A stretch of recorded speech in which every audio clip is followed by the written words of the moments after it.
Étienne, on le voyait avec Sébastien Simon il y a quelques instants, ça bute déjà.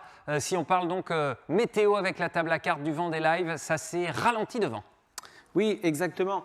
En fait, on va toujours trouver... Qu'est-ce qui va se passer? On a toujours cette dépression en fait, dans le nord de l'Atlantique qui va donner du vent d'ouest et qui va faire un vent contraire aux alizés qui sont, eux, du vent d'est. Donc forcément, on a du vent d'est et du vent d'ouest qui se rencontrent. Tout ça fait une zone ici, mon traceur ne marche pas, mais qui fait une zone sans vent. Donc du coup, c'est là, ça fait une zone tampon. En fait, les skippers butent dans cette zone. Derrière, ils ont encore du vent, donc ils reviennent. C'est pour ça qu'on a en fait ce regroupement, ce qu'on appelle cette zone tampon.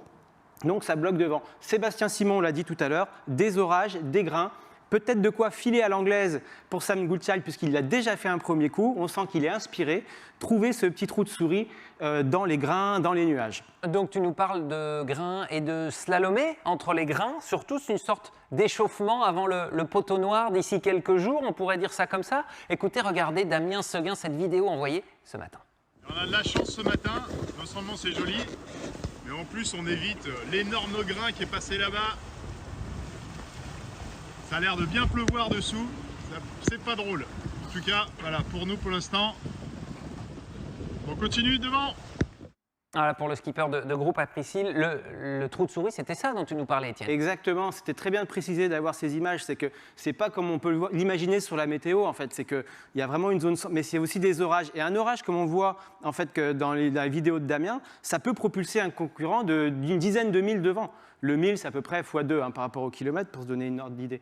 Donc voilà, c'est vraiment à la chasse à ces nuages-là, Sébastien l'a dit, Damien le dit, donc c'est pas une navigation qui est très simple.